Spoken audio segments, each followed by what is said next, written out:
Sim, perfeito. Ô, Rabino, a gente estava comentando sobre Gog e Magog, e eu ia até fazer uma pergunta lá atrás, que a gente até comentou um pouco mais. Essa guerra de Irã, diretamente com Israel, ela já, assim, ela se mantém, né, mas saiu do foco da mídia, né? Ela tem falado aqui, mas é pouco. Isso pode indicar um cenário de Gog e Magog? Por conta de uma proximidade de Irã com a Rússia, e a Rússia entrar nessa guerra? Só acredito que isso possa acontecer, e possa ser iminente essa guerra de Gog e Magog? Então, a questão é essa. As coisas, elas se repetem, né? Eu sempre gosto de trazer a explicação da pedrinha no espelho d'água. Sabe, quando você pega a pedrinha, você joga a pedrinha, ela quica no espelho d'água até que ela afunda. Perfeito. Então, quando a gente olha para o cenário profético, algumas coisas, elas se repetem no decorrer da história. Sim. Como foi com a destruição do templo. O primeiro templo de Salomão foi destruído no dia 9 do mês hebraico, Av. Aí quando chega o segundo templo, ele também foi destruído pelos romanos no dia 9 de Av. Então, você com uma pedrinha pulando e quicando no mesmo, ou seja, o mesmo evento em tempos diferentes. Sim. Então, quando a gente olha a Rússia, a gente olha Irã, países muçulmanos se reunindo para atacar Israel, isso já aconteceu antes. Está na iminência de acontecer agora. Nós já estamos vendo alguns conflitos. Porém, isso não significa que agora é a totalidade, é o fim da história, entende? Porque o que eu quero deixar para vocês é o seguinte. Então, vamos imaginar Irã, né, com apoio de Rússia, China, ou seja, todo um cenário montado do norte para acontecer, se encaixa perfeitamente em Gog e Magog. Tá? Aí não acontece. Um exemplo. Não acontece. Ué, o que aconteceu? Mas não era tudo certinho? Isso não significa que no futuro, e aí vai acontecer. Entende o que eu estou dizendo? Sim. Vai acontecer de novo. Perfeito. Vamos supor que nesse momento, efetivamente, Israel tivesse em guerra com o Irã, e China apoiando, Rússia. Aí, o que a gente tem ainda? Isso não pode ser Gog e Magog, porque o antimachia não surgiu ainda para trazer paz. Perfeito. Compreende o que eu estou dizendo? Com certeza. Porque a gente precisa de um cenário catastrófico, de um cenário do caos, para que alguém traga paz, porque senão paz não tem sentido. O mundo desejar por paz é porque o mundo está vivendo um momento insuportável, em que o desejo aflora, a alma, a angústia da paz, busca da paz. Pelo amor de Deus, ninguém vai trazer paz para o mundo, a gente vai ser destruído, a gente vai se destruir. Aí entra aquela pessoa no cenário mundial consertando tudo. É um cenário hipotético, mas vamos lá. Imagina a Rússia, Irã e tudo isso, mostrando pra gente que é um quadro de Gog e Magog e de repente vem a paz. Ou o Irã ele é vencido, isso não significa que o Irã amanhã não vai se levantar de novo. Entende o que eu estou dizendo? Perfeito. Então, até que aconteça aquele fato final, a profecia ela pode se repetir num aspecto como um reflexo, até que aconteça o evento final, que é o foco da profecia. Né? Esse é o exemplo que eu estou querendo dar sobre o templo, lá, a abominação desoladora, de que falou o profeta Daniel, depois que o anjo falou com o profeta Daniel. Pô, isso aconteceu na época dos Macabeus. Na verdade, veio Nabucodonosor e destruiu o templo. Depois, veio a época dos Macabeus. Antíoco Epifânio profanou o templo, botou uma estátua de Zeus lá, sacrificou porcos no altar, abominação desoladora. Passa o tempo, vem o período romano, depois de Yeshua ali, anos 70, Roma destrói o templo, põe uma estátua de Júpiter no altar de Jerusalém. Olha aí, de novo o mesmo evento. Exatamente. Agora, a gente tem uma profecia para o final, que vai acontecer a mesma coisa. Então, Daniel está falando de quem? O anjo Gabriel falando com Daniel está falando de quem? Era dos Macabeus? Era de Antíoco Epifânio? Não era de Adriano, general Adriano, ou general Tito, que destruiu o templo e depois colocou uma estátua de Zeus lá? Ou ele está falando do anticristo? Você entende o que eu estou dizendo? É como se a profecia estivesse quicando na água. Aconteceu aqui, mas há algo, ou seja, a totalidade dessa profecia vai acontecer no final. Porque, atrelado a ela, existe juízo, existe ressurreição, e isso ainda não aconteceu. Entendi. Eu não posso dizer que a profecia apontava para os Macabeus, porque não aconteceu a ressurreição dos mortos. Não houve julgamento de nações. Também não posso falar que foi no período romano, porque não aconteceu a ressurreição dos mortos, não aconteceu o julgamento das nações. Isso está mostrando o final, entende? Então é por isso que nós podemos ter a tranquilidade de entender o seguinte: para aqueles que defendem apenas uma visão historicista, né, ou alegórica, eles estão equivocados, essa é a minha opinião, estão equivocados, um equívoco da visão, dessa interpretação, porque não aconteceu a ressurreição dos mortos no passado, e nem juízo de nações. Isso ainda vai acontecer. E se ainda vai acontecer, é porque a profecia ela aponta para o final. Entende? Guerras e rumores de guerras. Estamos vendo aí, gente, o ressoar dos tambores. Pastor Rafael Bittencourt, este conflito entre Israel e o Irã pode se tornar uma terceira guerra mundial? Pode virar uma terceira guerra mundial? Vamos lá, meus amigos. Eu tô com um pouquinho de pigarro por causa da obra do Espaço Novo lá da Lugares Altos. E aí muita poeira. Quem me acompanha há muitos anos já sabe, né? As ites atacam. Mas nós vamos devagar aqui. Se der uma tossezinha, um pigarro, eu peço desculpas a vocês. E vamos limpando a garganta com um pouquinho de água.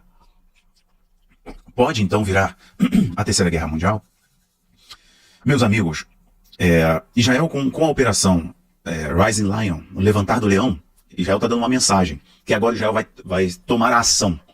O polo ativo desse negócio é Israel. Então, essa operação começou porque Israel decidiu atacar preventivamente, destruindo a infraestrutura dos centros de produção do melhoramento do urânio, do Irã. Ou seja, o programa nuclear iraniano foi atrasado aí em uns bons anos.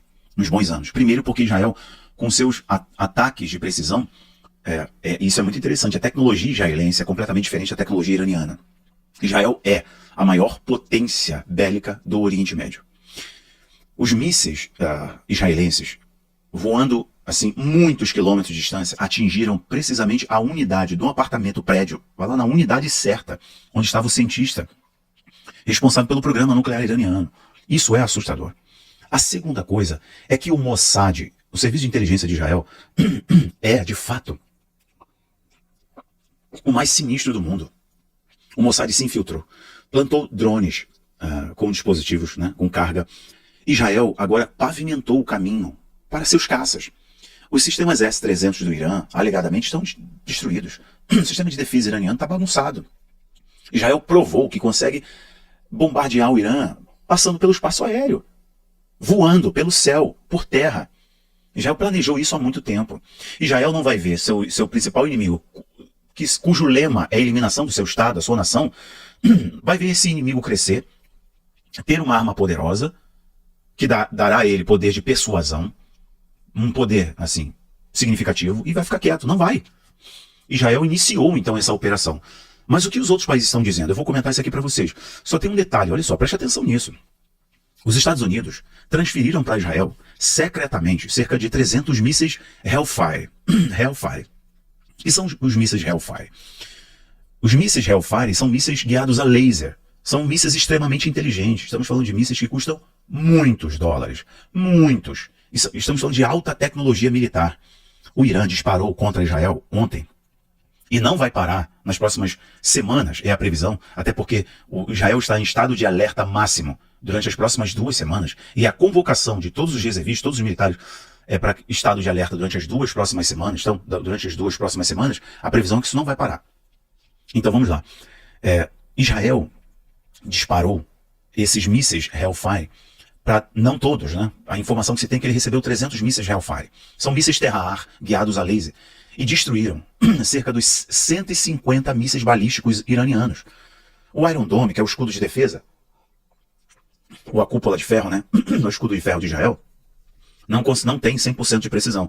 E alguns mísseis balísticos iranianos, portando ogivas, aí não são ogivas nucleares, são cargas explosivas, atingiram Tel Aviv.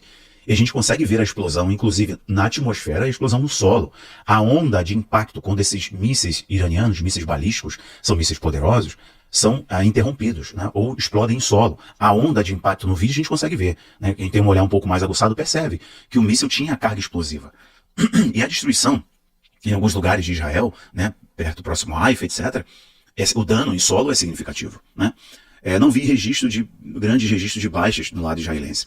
E também não vi registro de baixa significativa de civis no Irã, mas sim de militares e cientistas envolvidos no programa militar nuclear iraniano. Ou seja, enquanto o Irã tem como ele reclama, né, o direito de atingir qualquer área de Israel, inclusive área habitacional, para o Irã isso é um direito, para o regime dos ayatollahs é um direito, para Israel é seu objetivo e dever preservar o máximo possível de civis. Então, os alvos foram as usinas de melhoramento do urânio, prejudicar a capacidade do Irã de se organizar,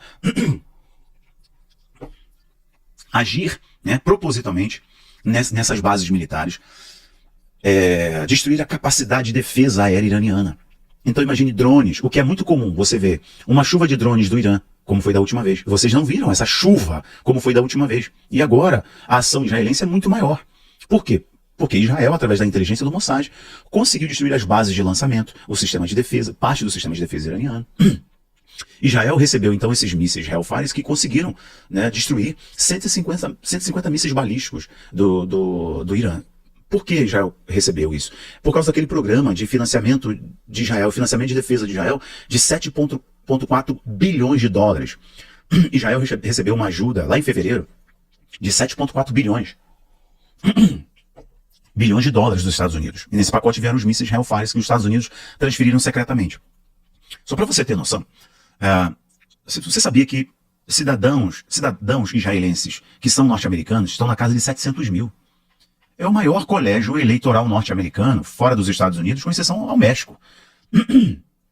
700 mil eleitores norte-americanos moram em Israel. 700 mil.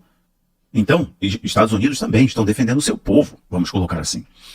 Bom, mas vamos à pergunta do vídeo, acho que você quer saber. Pastor, isso pode virar uma terceira guerra mundial? Para isso acontecer, as potências nucleares, as potências globais precisam estar envolvidas. Vamos começar pela China. A China exigiu que Israel não atacasse mais o Irã, ou diminuísse a ação. E se ofereceu como um mediador. De igual modo, a Rússia se ofereceu para mediar a negociação. É claro que a Rússia também, através de alguns porta-vozes do Kremlin, disseram que Israel ter o direito de atacar o Irã e dizer que o Irã não tem direito de atacar Israel, isso é um antagonismo. Você está dizendo assim que, assim como o Irã, né, é condenado ao atacar Israel através dos seus jogadores de procuração, Hezbollah, etc., e é condenado, Israel deve ser condenado. Então, a Rússia condenando Israel. Mas a Rússia não ofereceu, como alguns canais estão dizendo, não ofereceu oficialmente apoio ao Irã para poder atacar Israel. Isso não aconteceu. Isso não vejo acontecendo de imediato. Pode ser que em algum momento aconteça, principalmente em Gog e Magog. Isso vai acontecer. Mas, desculpe, a Rússia se ofereceu para ser o mediador e pediu para que houvesse um cessar-fogo imediato, né, condenando os ataques israelenses. A Índia, do mesmo modo, né, declarações pacíficas, agindo mais da diplomacia. Qual seria um outro grande país aqui? As potências regionais ali, vamos colocar como Arábia Saudita, Jordânia, Egito. Esses países condenaram o ataque israelense, mas ficaram por aí. Tem uma questão de uso do espaço aéreo. Vários países ali fecharam o espaço aéreo e ajudaram a derrubar mísseis e drones iranianos, como a própria Jordânia. Entende? Então o que acontece é que Israel está agindo por etapas. Israel está contendo. O recado de Israel ao Irã é objetivo, só que o Irã não vai parar. Então, respondendo, se isso agora pode virar uma terceira guerra mundial, não vejo acontecendo. A não ser que o Irã traga os seus jogadores no Oriente Médio, em outros lugares do mundo, e comece uma ação maior, mais longa, mais duradoura, contra as bases norte-americanas, as bases da França, as bases do Reino Unido. Inclusive o Reino Unido e a França exigiram que o Irã não ataque as suas bases, as suas embaixadas, né? Seus entrepostos ali na região. Se isso acontecer, essas potências vão agir diretamente, porque indiretamente elas também ajudam Israel. Porque sabem que o grande jogador que bagunça toda a geopolítica do Oriente Médio, e isso aqui vamos entender, todo o comércio de petróleo, né, e esses interesses dessas potências, é o Irã. Através dos Houthis do Iêmen, seja através do Hezbollah, do Líbano, e por aí vai, através do Iraque. A Síria, o jogo mudou por causa da mudança do regime do Bashar al-Assad, e tem agora um presidente pró-Estados Unidos, pró-Israel, com a ajuda de Israel, né? O Líbano, Israel fez uma ação muito forte ali, e o Hezbollah não quer entrar nesse jogo de imediato, porque Israel conseguiu, né, acabar com a capacidade imediata do Hezbollah se organizar, tem muita baixa de equipamento e tudo mais, apesar de ter um efetivo muito grande, o Hezbollah. Então o Hezbollah não entrou até agora diretamente.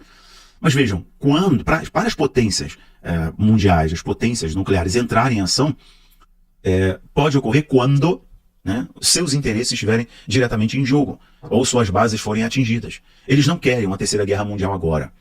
Não querem. Mas Israel está agindo preventivamente e isso tende a não parar por agora, gente. Isso vai durar um bom tempo. Isso vai durar um bom tempo. Com chuvas e chuvas de drones iranianos, muitos mísseis balísticos iranianos, e por aí vai, né? O que a gente tem que observar é como as potências mundiais vão agir diante desse possível desdobramento da guerra, né? Se vai haver uma escalada ou não. A previsão é que são 2 semanas de conflito. 2 semanas. Mas Israel provou que consegue agir no espaço aéreo iraniano, o que realmente bagunçou o sistema de defesa iraniano. Bom, eu vou parar por aqui, volto depois com mais informações.